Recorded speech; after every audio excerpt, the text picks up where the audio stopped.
¿Qué eres entonces? ¿Precandidato a la presidencia de Acción Popular? Ya el príncipe Barnechea ya se lanzó. Sí, ¿Ah? sí. Bueno, hay gente que me está lanzando a mí también, yo he aceptado, pero vamos a ver qué pasa. Falta mucho tiempo todavía en política, 2-3 meses es mucho tiempo para ver qué pasa en Acción Popular, pero yo sí tengo la idea y la intención de participar, ¿no? Bienvenido, Víctor Andrés, gracias por estar con nosotros. Gracias, gracias Nicolás, ante todo, gracias también por las sentidas condolencias que recibí de parte de ustedes y a raíz de la muerte de mi hermano, así que le agradezco mucho. Y las expresiones tuyas además también. Una pena lo de tu hermano. Yo lo dije ese día y te lo digo ahora. Yo por tu familia tengo una admiración que parte de tu viejo. Sí. Cuando hubo ese atentado salvaje, que yo no sé cómo sobrevivió tu padre, porque era un hombre duro, ¿no es cierto?, para resistir un ataque de esa naturaleza. Él era el presidente del Jurado Nacional de Elecciones, para los que no lo saben. Y en ese momento Sendero no quería que en el Perú hubiera elecciones y era emblemático atentar contra el presidente de la institución electoral más importante del país. Y lo que tenía que ocurrir, según el libreto de Sendero Luminoso, era que tu padre se asustara y renunciara.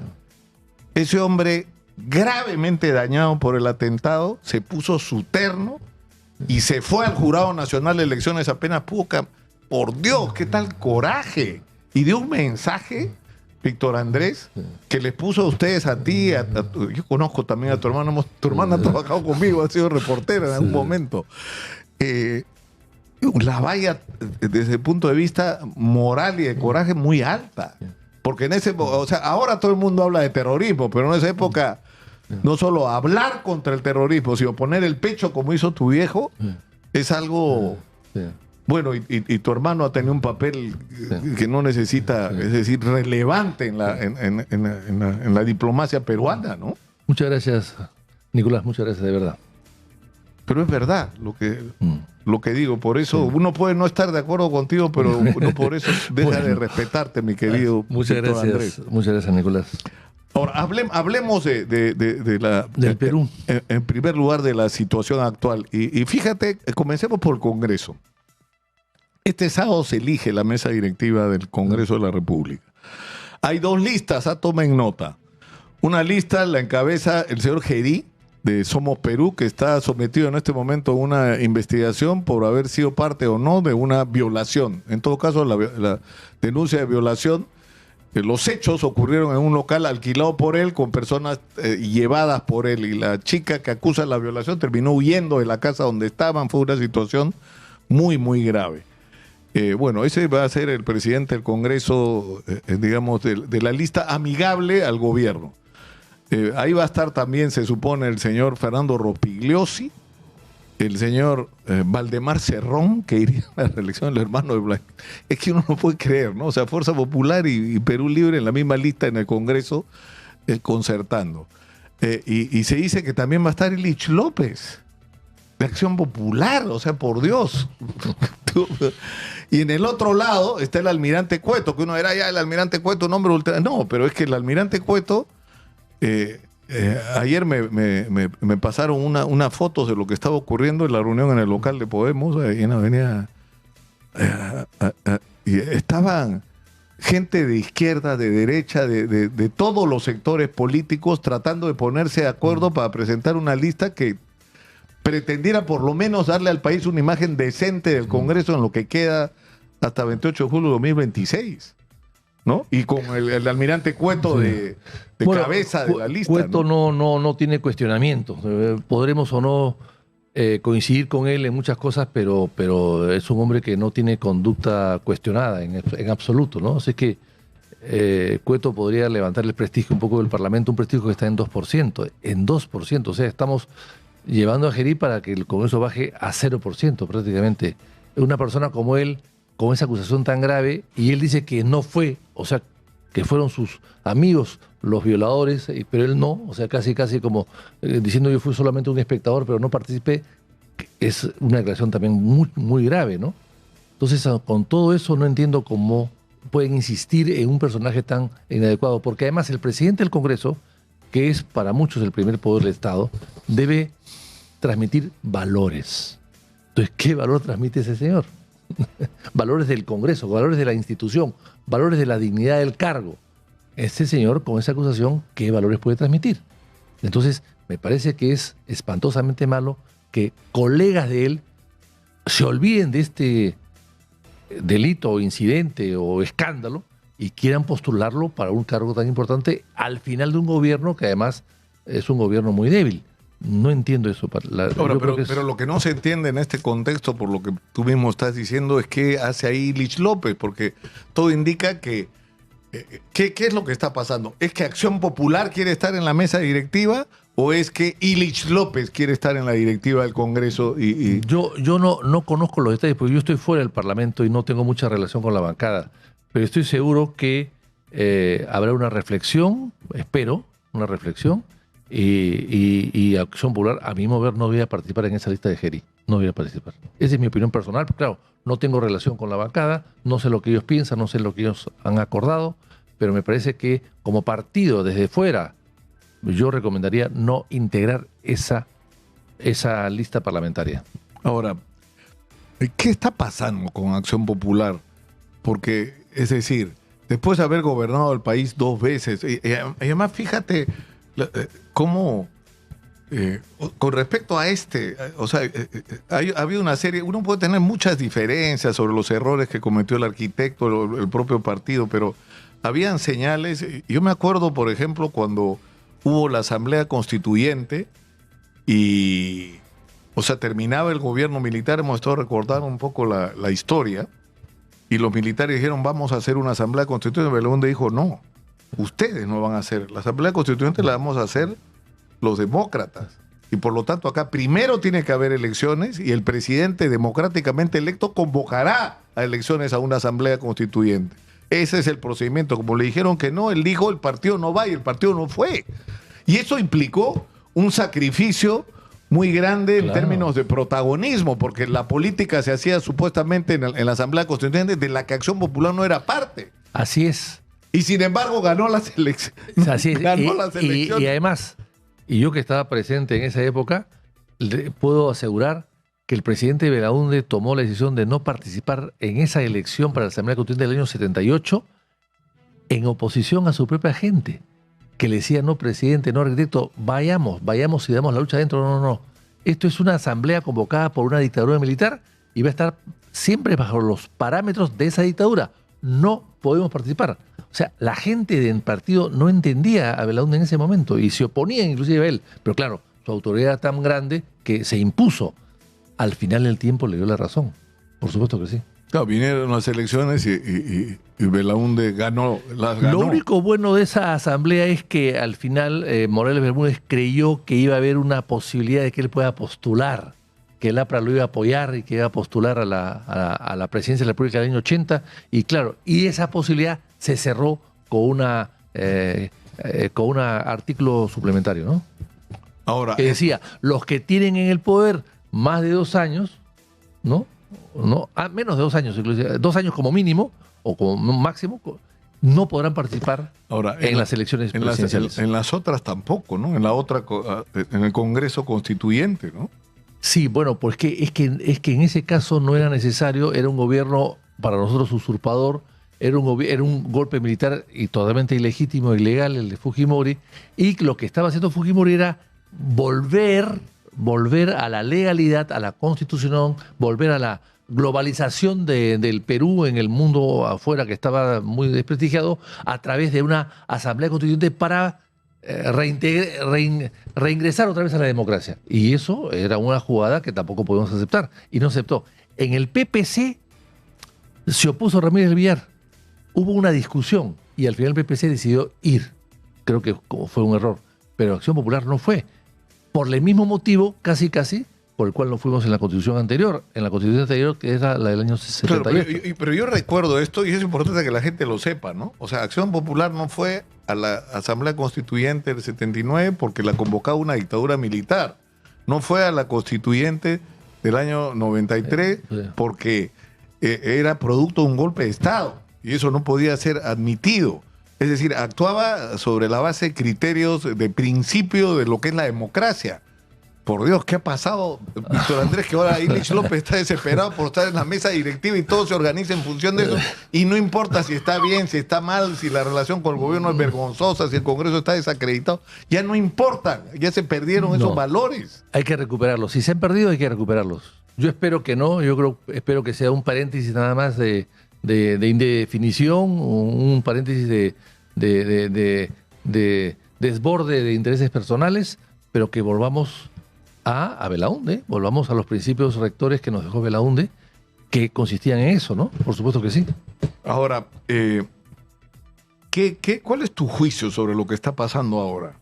Sobre esto, es decir, yo creo que nunca el deterioro de la clase política ha sido tan grande y tan profundo como el que estamos viviendo hoy, ¿no? Lo que pasa es que tenemos un gobierno sumamente débil, que además no conoce de gobierno. La señora Boluarte tendrá muy buena voluntad, pero no tiene ningún tipo de experiencia de gobierno.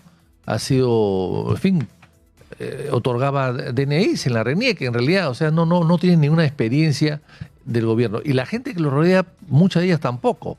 Es un gobierno muy débil, que no tiene partido, no tiene nadie que la sostenga, y entonces se sostiene en estas alianzas cosméticas casi que hay en el Congreso, y la Fuerza Armada y la Policía están ahí, que le están dando todo lo que pueden pedir, ¿no?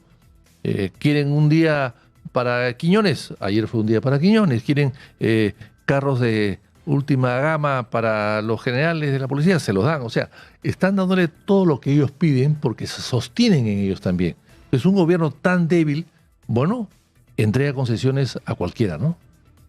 Ahora, el tema es que la percepción, o sea, por ejemplo, hoy día se supone que hay un paro. No hay paro, o sea, o el paro es muy débil, muy poca gente, o sea, no se siente, ¿no? Pero eso no significa que, y la gente del gobierno no se puede equivocar en la evaluación. No es que no hay paro porque la gente está contenta. La gente está muy molesta, la gente está harta de la inseguridad y de otro factor del que no se habla tampoco, que es de las dificultades económicas. Claro. Tocho, que está pasando la inmensa mayoría de peruanos. La inmensa mayoría de gente no la está pasando bien. El Perú, ¿no?, es un país donde el 70% de la economía es informal. La pregunta es, ¿cuánta informalidad hay en el transporte? Probablemente el 70% también, o quizás inclusive más. Entonces, organizar un paro cuando hay tanta informalidad, tantos independientes, tan pocos gremios que puedan aglutinar a tantos transportistas, que al final es muy difícil, porque a esa gente se le perjudica tremendamente un paro de 2 días. No tienen que llevar a su casa a esos trabajadores independientes que son informales del transporte. O sea, ellos no van a aceptar de ninguna manera parar porque no hay nadie que les pare la olla a ellos. Claro, ahora, pero lo cierto es que el ataque de los extorsionadores y de los sicarios no hace distinciones entre formales e informales. Todos tienen que pagar cupos extorsivos y si no pagan, los matan. Es decir, pero es transversal, ¿no es cierto? Tú, antes de intervenir acá, te escuché y hablaste tú de la corrupción, etcétera, y de la inseguridad. Bueno, la corrupción es madre de la inseguridad. O sea, la corrupción y la inseguridad van de la mano. ¿Por qué? Porque al haber corrupción, la seguridad nunca será efectiva, ni eficiente, ni llegará al que tiene que llegar, porque la corrupción se come o fomenta la inseguridad. Porque dentro de las corrupciones hay elementos que trabajan también para la extorsión. Entonces, yo creo que lo principal problema en el Perú es la corrupción.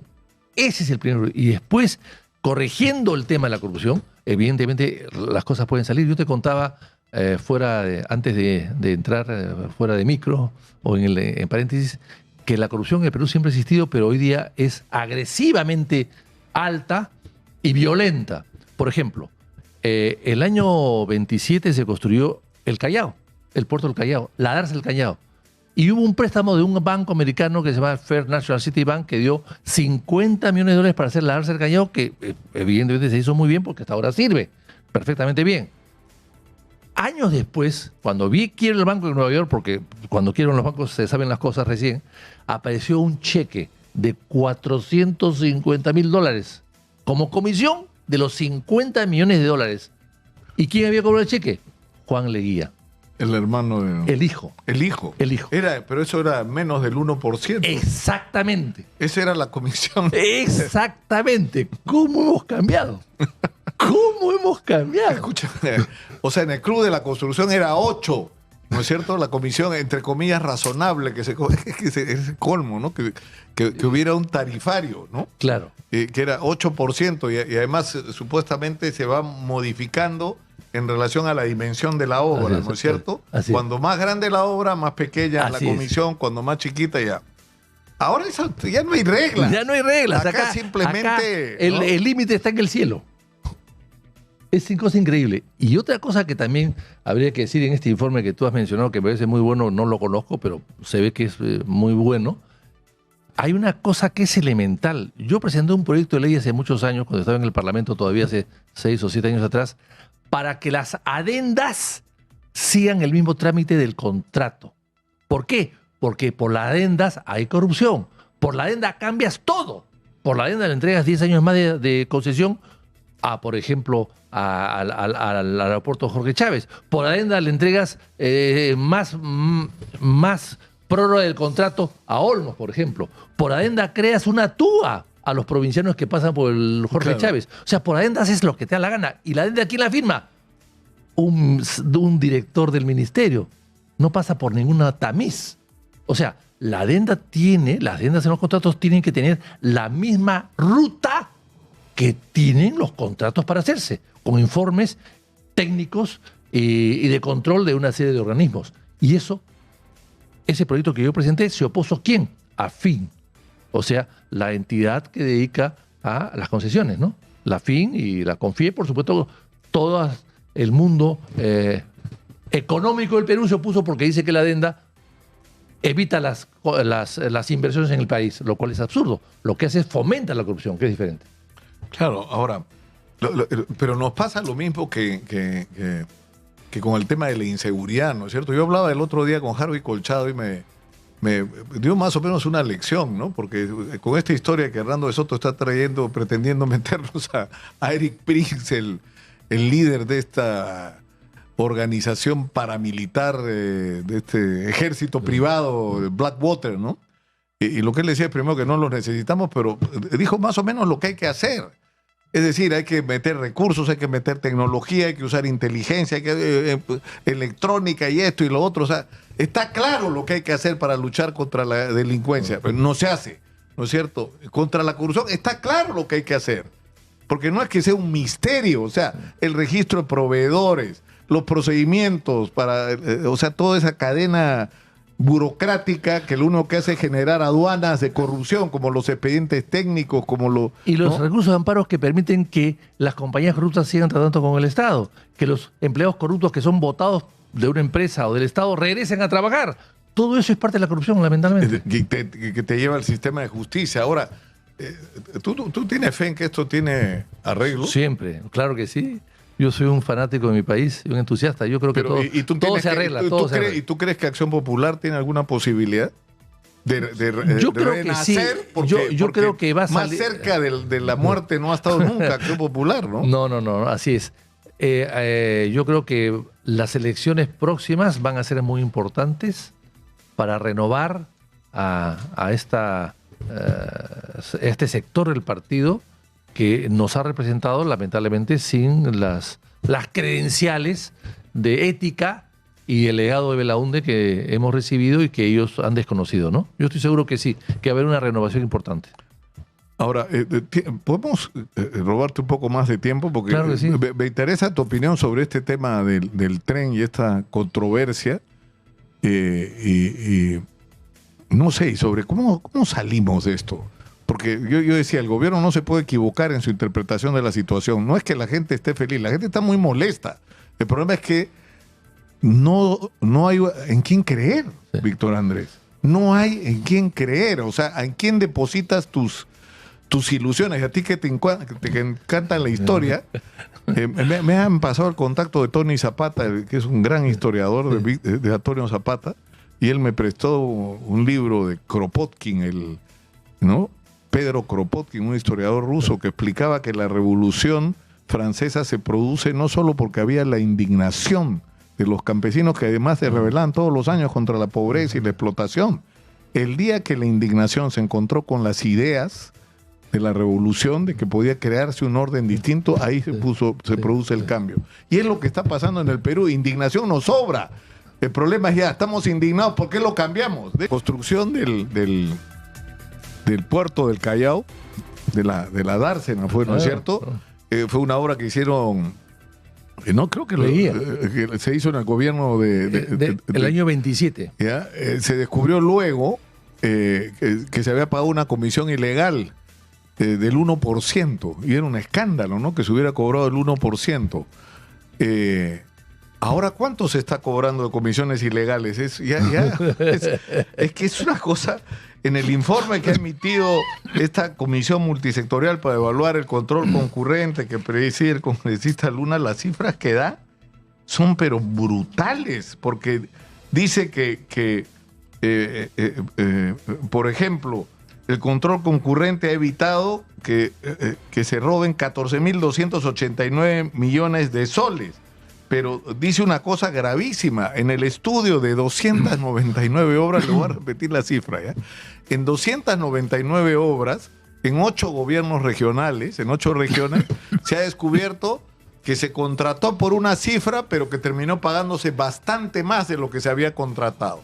¿Cuánto de más? 17.323 millones de soles de más de lo contratado. Y en algunos casos, en 10 obras específicamente, se ha pagado 1000% más.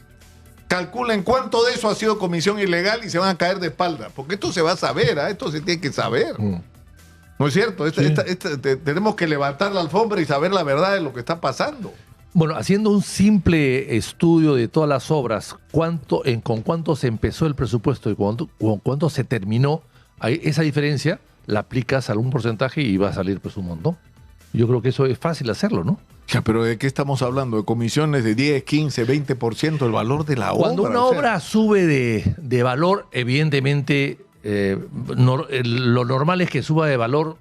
Cualquier obra, tú haces tu casa, qué sé yo, puede subir de valor porque suben los materiales en camino, pero 5 o 10%, quizás, pero no pues 50, 100, 200 o 1000%, eso no pues. Eso es trafa. No, porque además lo que ocurre es que se concerta la obra con un gobierno regional, un municipio, un ministerio, ¿no es cierto?, una dependencia pública, y se paga una comisión ilegal, pero ahí cambian las autoridades. Así es. Y todo empieza desde cero, porque esa nueva autoridad también quiere morder. Claro. Entonces, si quieres continuar la obra, entonces hay que hacer una adenda, y en esa adenda ahí es donde come el nuevo. Sí. Y se cambia al siguiente, y entonces van sumando las comisiones ilegales. Cada nuevo funcionario quiere la suya.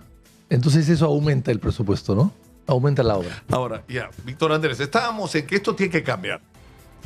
Y yo decía que no se engañe la señora Dina Boluarte, porque lo que pasa no es que la gente no esté indignada. La gente está indignada, pero el problema es que la gente no tiene en quién creer. Porque no hay en quién creer.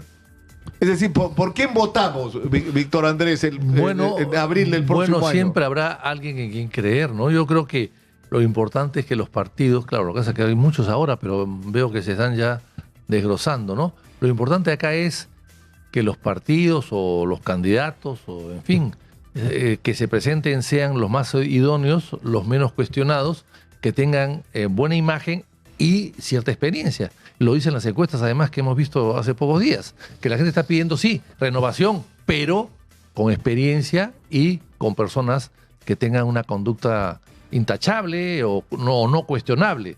Y entonces eso lo dicen las encuestas, y yo creo que por ahí va el asunto. Hay que buscar ese tipo de gente. Porque en otras circunstancias, poniéndose así talibán, y si no estamos preparados nosotros para la democracia que nos ha quedado grande, y si que de repente lo que debería ocurrir en el Perú es un gobierno dictatorial, de ministros técnicos y no políticos, y barrer a la clase política, yo te aseguro que si propones eso, sí, pues, el problema que te ocurre es que normalmente eso ocurrió desde los cuarteles, ¿no es cierto? Un golpe militar. Claro. Pero cuando la cúpula militar es parte de la fiesta, no les interesa que las cosas cambien, ¿no? Así es. Porque tienen las adquisiciones y los negocios millonarios que se están haciendo con ellas, ¿no? Tú hablabas de un historiador, Tony Zapata, que había hablado de la Revolución Francesa y una serie de... No, me introdujo en el conocimiento de Pedro Kropotkin. Así es, muy bien, muy interesante. Pero lo mismo pasó en dos revoluciones posteriores. La rusa, que hizo el zar, el año 5, el año 6, hizo el ferrocarril transiberiano, que fue una importancia inmensa para Rusia porque le consolidó la Siberia para ellos. Y un ferrocarril que iba de costa a costa, de océano a océano. Y aún así cae la revolución después, poco tiempo después, por la corrupción. Por la corrupción y los privilegios que ofendían a un pueblo que estaba siempre con hambre, ¿no? Igual pasó con Irán. Hemos visto el tema de Irán ahora.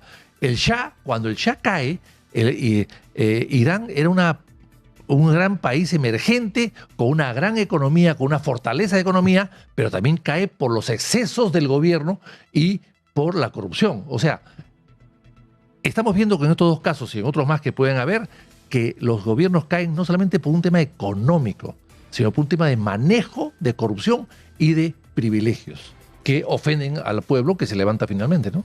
Claro. No, además, a mí me llama, yo escuchaba a Vladimir Cerrón diciendo, porque quería hacer su propia revolución acá, diciendo Asamblea Constituyente. La revolución rusa se hizo pidiendo dos cosas: paz, porque estaban en guerra y la gente estaba harta que los jóvenes murieran, y pan. Eran las dos consignas. Se hizo una revolución pidiendo pan y paz.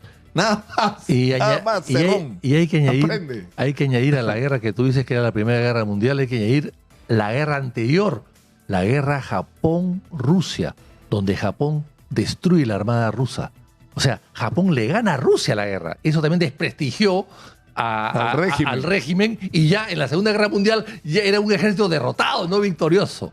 Ahora, es inevitable descender a la política peruana. ¿Qué te parece esta controversia del tren, no? De que el alcalde trae a Lima un tren que dice primero que es donado, resulta que no es donado, que hemos pagado por él, que tiene más de 40 años de antigüedad, mientras en Chile y otros están inaugurando trenes modernísimos, nosotros vamos a inaugurar un vegetorio que además tiene serias dificultades para funcionar, porque para que funcione necesitas, ¿no?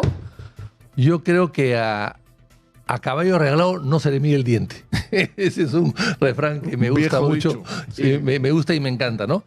En el Perú, apreciado Nicolás, hasta los años 50 o 60, yo diría, había 7.500 kilómetros de rieles en el Perú, de tren en el Perú. Hoy día no llegan a 2.000. O sea, el Perú ha perdido trenes. Ya estaba atrasado, pero los ha perdido. Además, ya los trenes a Ancón o los trenes que Escúchame, Cerro Azul, Pacambayo. En Pacambayo hay un hotel que se llama Hotel Ferrocarril. ¿Por qué se llama Hotel Ferrocarril? Porque está frente a la estación de ferrocarril. ¿Cuál ferrocarril? Ya no hay. Exactamente. Todos esos trenes se han perdido. Y el tren de Huancayo, Huancavelica, que iba a Ayacucho, Apurímac y Cusco, esa ramal nunca se hizo. Entonces, necesitamos trenes. Si los donan en buena hora. El problema acá, y finalmente a Chosica había tren antes. Yo de niño con mi padre... Yo iba a Huancayo en tren. Claro, yo de niño iba con un vagón a Chosica hace 50 años con mi padre. O sea que tiene que haber tren a Chosica. Lo que pasa es que lo que no puede hacer el señor López Aliaga, que tiene un empuje tremendo, pero tiene que ser un empuje técnico y coordinado y fraterno, si es posible. O sea, él no puede implementar un tren solo, tiene que hacerlo con el gobierno. Pues es un tema de transportes y comunicaciones. Entonces no puede pelearse con el ministro cuando el ministro tiene que ayudarlo a poner el tren operativo. Acá han llegado primero las carretas y después viene... Claro, pero el problema es que cuando el otro día Ricardo Belmont decía que él tenía mucho aprecio a Rafael López Aliaga, como persona, como empresario, era amigo, tenían muchos amigos en común, etcétera. El problema es que cuando Rafael se convierte en porco y se arruina todo, decía, cuando se convierte en candidato. ¿Por qué? Porque, es decir, acá ya no importa si el tren va o no va, lo que importa es la campaña electoral, porque está claro que, como tú dices, se hicieron las cosas de cabeza. O sea, primero llegó el tren y después vamos a ver qué nos hacemos con él y cómo hacemos que circule. Entonces, si el tren no se inaugura, porque no se va a poder inaugurar eso por es razones imposible. técnicas obvias, él va a decir, no se inaugura por culpa del gobierno, yo he traído el tren. No es verdad. Bueno, O sea, electoralmente es impactante, ¿no es cierto? Hay gente que se la cree, pero... y eso también es otro ¿no? problema. Un pedido gubernamental municipal no es suficiente para hacer una obra. Si se hubiese aprobado la reelección de los alcaldes, el señor López Alega estaría tranquilo, continuaría con su obra y lo más probable es que sea reelecto, como fue reelecto pues Andrade o Castañeda, o etcétera. Pues todos los alcaldes de Lima más o menos han sido reelectos. Entonces él podría también aspirar a lo mismo. Pero claro, está desesperado porque no va a llegar y el tren no va a empezar a funcionar antes que él se vaya. Es imposible, ¿no? Ahora, pero ese es el problema, ¿no? Cuando se mezcla la gestión municipal con la candidatura, ¿no es cierto? Porque tiene tiempos y tiene exigencias distintas. O sea, si quieres hacer una obra, la haces en serio, además como parte de todo el plan de desarrollo del transporte urbano en Lima, que es una desgracia, ¿no es cierto? Y como parte, además, como es un tren del gran sistema ferroviario que hay que crear en el país. O sea, esto tiene que ser pensado en esos términos. Entonces, tienes que construir, no un riel para que este tren usado, que era una donación comprada, al final es una cosa rara, tienes que construir un riel para los trenes de los próximos 50, 100 años, que es como se hacen en todas partes del mundo. Exacto, exacto. Y acá el problema es el concesionario del tren también, que no parece que no da facilidades o las va a dar a cambio de qué. Ahora, insisto, el tren Lima-Chosica es fundamental, hay que hacerlo sí o sí, pero claro, hay que hacerlo con mejores términos y mejores comunicaciones. Claro. Ahora, es verdad, ¿no? Porque acá hay dos cosas que son ciertas. O sea, hay que hacer las cosas bien y eso toma un tiempo, pero los tiempos en el Perú son exagerados, pues. Sí. O sea, el otro día, no sé quién era el que lo decía, si Roque, Benavides, Pablo Monzón decía, por ejemplo, en la gran minería, si tú quieres hacer un proyecto solo para explorar, los permisos te pueden durar 4 años. Claro. Y todavía no has hecho nada. Simplemente, ¿qué has hecho? Trámites. Es una locura. Pitocho, para hacer un expediente técnico, como si inventara la ingeniería, te puedes demorar 2, 3 años, pero un expediente, ¿cómo te vas a demorar tanto tiempo? Y hablando de minería, a la Bamba hay que obligarla a que haga un tren, porque usa camiones. Y eso es costoso. Bueno, para ellos es más barato, para nosotros es costoso, y sobre todo para toda la gente de la zona. Las Bambas tiene que ser un tren que se una al tren al Cusco o Arequipa y que salga por la costa a través de un tren y que deje un tren como ganancia del Perú. Y no lo están haciendo. O sea, tampoco exigimos nosotros a los operadores de las minas a que hagan su tren, como era antes y como se hizo el ferrocarril central. Se hizo para eso. Claro, o sea, el ferrocarril central se hizo para sacar el mineral del Cerro de Pasco, ¿no? Punto. ¿No? Y cuando hubo la guerra con Chile ya existía el ferrocarril central, llegaba hasta Matucana. Después se continuó. A pesar de la guerra y los desastres de la guerra, se continuó y llegó a Huancayo. O sea, podemos hacerlo, debemos hacerlo, pero claro, es cuestión de mejorar la comunicación. Pero, yo creo que es importante que la gente joven sepa esto, ¿no? Había trenes por todos lados. Sí, el Perú habíamos empezado un proceso, ¿no? El Perú es el primer país en América. Los cubanos dicen que en Cuba había otro tren. En fin, se puede discutir. Pero el primer tren de América estuvo en el Perú, Lima-Callao, y lo hizo Castilla. Don Ramón Castilla. Así es. Entonces, oye, hemos perdido el tren, hemos perdido el tren de la historia. Claro, yo digo, lo que es emblemático es que hay en Pacasmayo el Hotel Ferrocarril y no hay, no sé si existe todavía, pero era emblemático. Bueno, en Pimentel también había tren. En Pimentel había en Pimentel. Y en Cerro Azul. Y en Cerro Azul, ¿no? en todo el Valle Cañete había tren. Bueno, pues todo eso se ha perdido. En Cerro Azul el tren llegaba al muelle, hasta la punta del muelle. Para terminar, ¿qué vas a hacer, Víctor Andrés? Porque eres un político, en el Perú. Eres un político, lo llevas en la sangre, eso, ¿no? De familia y por tus propias pasiones. Bueno, ¿qué vas a hacer? Seguiré haciendo política. ¿Sigues creyendo en Acción Popular y vas a ser eres precandidato? Pero por supuesto, los partidos pueden tener sus baches, pero se recuperan Pero rápidamente. esto es un cráter, ya no es es un bache la Acción Popular. Pero el partido se está recomponiendo, hay gente nueva, inmensamente inteligente y preparada, con ánimo de poder trabajar. En eso estamos. O sea que sí, vas a Seguimos en Acción Popular, por supuesto que sí. Miren los partidos que han venido después. ¿Vas a ser, qué eres entonces? ¿Precandidato a la presidencia de Acción Popular? Ya el príncipe Barnechea ya se lanzó. Sí. Bueno, hay gente que me está lanzando a mí también, yo he aceptado, pero vamos a ver qué pasa. Falta mucho tiempo todavía en política, 2-3 meses es mucho tiempo para ver qué pasa en Acción Popular, pero yo sí tengo la idea y la intención de participar, ¿no? Para bien de mi partido, no es un tema personal, no es un tema de interés egoísta, ni tipo de codicia, simplemente ayudar a mi partido y ayudar a mi país a levantarse, porque si la gente que creemos en el Perú no trabajamos por el Perú, ¿quién lo va a hacer? Me gustaría, tenemos que terminar, pero me gustaría la próxima semana de repente hacemos una conversación que no hemos tenido antes, ¿no? Yo creo que exagero un poco, lo hacía también Alan García en sus speeches, esos que en sus discursos, esas escuelas de cuadros que tenía, que dicho sea de paso hablaba muy bien el condenado. Eso de que los dos principales héroes de nuestra independencia son un argentino y un venezolano, ¿no? Sí, claro que sí.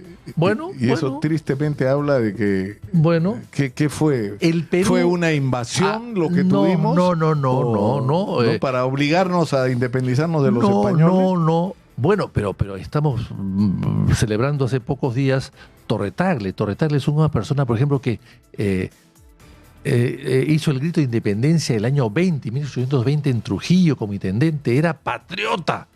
Y por odio hacia Bolívar después se volvió realista y le pidió al rey, al Fernando VII, que lo rescate del rey Felipe y se lo lleve. Y claro, nunca llegó ese rescate y murió de escorbuto con su mujer en el rey Felipe. Pero ese era un hombre... No, que hubo gente que luchó por la independencia en el Perú, es innegable. O sea, que hay además, un antepasado mío en Huánuco que tiene, creo que hasta su monumento lo hicieron en un momento. Qué bien. ¿No? Bueno, pero es que el Perú estaba en formación y había algunas tendencias, evidentemente. Punchauca, que acabo de verlo en la televisión, Punchauca fue una interesante... Esto es saliendo de Canta, saliendo por la Tupac Amaru, ¿no? Sí, claro, Camino hacia a Canta. Que hay que rescatar, está abandonada, hay que rescatar la Punchauca. Las conversaciones de Punchauca del virrey con San Martín son muy interesantes. San Martín lo que quería era una independencia y que inclusive el virrey pueda convertirse en jefe, en presidente o en rey, qué sé yo, y armar un país diferente.